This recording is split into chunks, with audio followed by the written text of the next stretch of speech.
Hi, my name is Elke. I'm an author and a fiction book coach. So let me ask you a question. How much time do you waste watching TV, scrolling through social media? I get it. You've worked a long week or a long day and hey, you just want to relax a little bit, right? But is that going to help you get your book written? No, trust me, I've tried it. It doesn't work. If you're serious about writing your book, I want to invite you to watch this video. This is the second part of a 4-part series on finding time to write. Now, when it comes to finding time to write, there's really no one size fits all. And there's not just one path to finding it either. In the last video, I shared with you my 2 methods that I use for finding time to write. And the first one was my quick method and the second was the long method.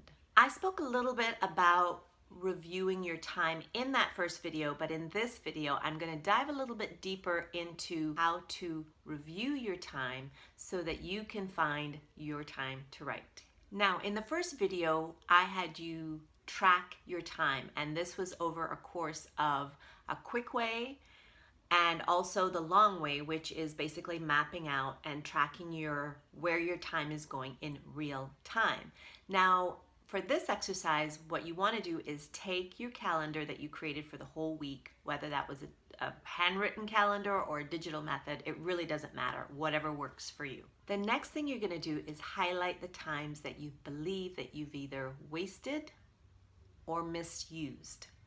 The next thing you're going to do is to add up those times each day so that you can see how much time you think you wasted or misused for each day. And then obviously the next is to add up the total for the week so that you can see how many, more than likely, I'm going to be honest, it's going to be hours.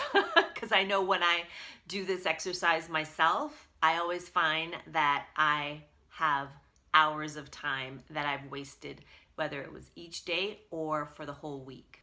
Then I want you to create a list of all the things that you waste time on, because it's going to be different for everybody. Like, it could be watching TV, it could be, social media, it could be whatever it is. Like I said, make a list of all of those things that you wasted time on and how much time that you wasted on doing those things. Doing this really gives you a clear idea of how much time you wasted and on what specifically. Then I want you to ask yourself some questions. The first is there a pattern?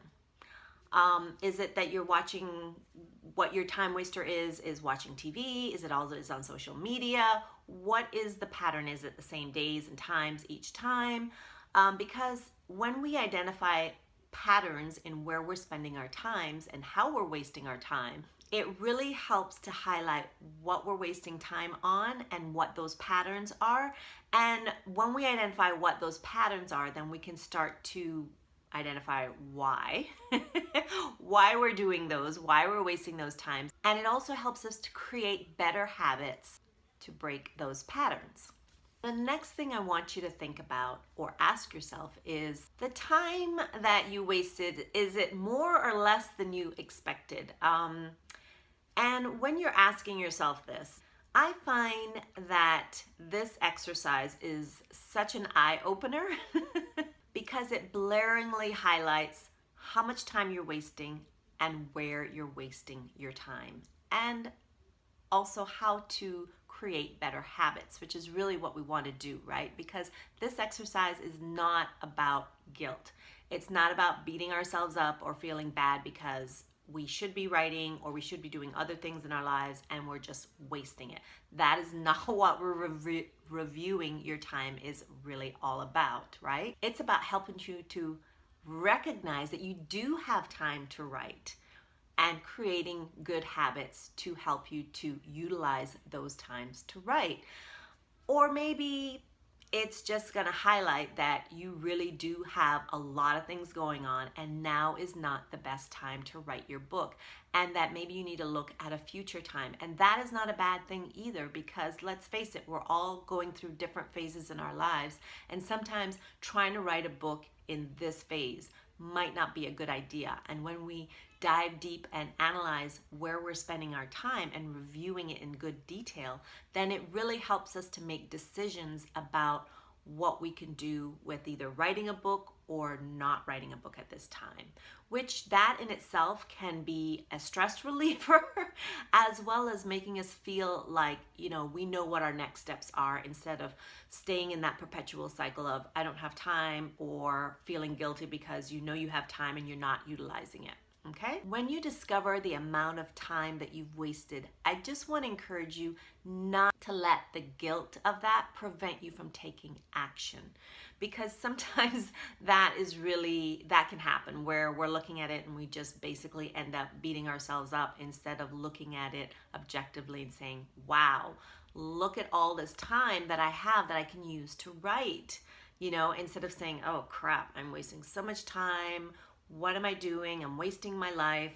That is not what this is about, right? So it's about recognizing and looking at it from a positive perspective that, hey, I've got this time to write. I've got all this time. And hey, let's face it, we don't want to take away all of the fun things that we enjoy doing, even if they are time wasters, right? We can say, if you say that you have 10 hours in the week that you've wasted, you can take 2 of those hours to write, and hey, you still got all that time to binge watch, to social media scroll, whatever it is that you enjoy doing, because that will also prevent you from getting burnt out when you start writing, because you really want to keep a balance of, yes, finding time to write and utilizing that time to write, but not feeling guilty and not taking away the things that make the things that bring you enjoyment and de-stress and just relaxing, right? Because then it kind of defeats the purpose.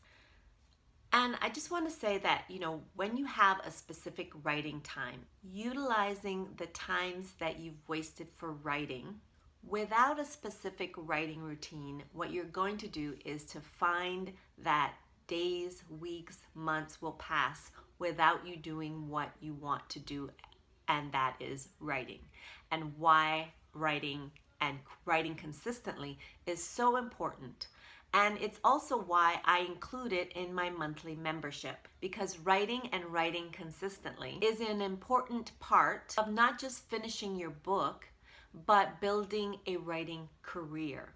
I believe when it comes to building your writing dream, there are 4 important things that you need. The first is clarity about what you want for that life, because sometimes we think, well, I just want to write a book, but we haven't defined our why and all the elements that go along with creating that vision. The second is habits that are going to help you to create the life that you want, and that in a sense means becoming an authorpreneur. The third is a badass writer mindset, because let's face it, without a good, strong mindset, it makes everything else difficult. And the fourth is systems to help you succeed as well as sustain what you build. This month, I am launching my founders membership called Scribers Academy, and I want to invite you to check it out for yourself. If you're on a journey of whether it's trying to finish writing your first book or you just want to refresh your writing career, I want to invite you on this journey within the Subscribers membership. As I said, we tackle those 4 elements and everything in between, and I like to say without losing your mind. So I will leave the link for the membership below, as well as I want to encourage you to watch the first video if you struggle to find time to write. I'll leave that in the link below. Make sure to subscribe to the channel if you want to get more tips and strategies for how to finish your fiction book and build a writing career, as well as if you want to watch the next videos in the series. All right, have a great day. Bye.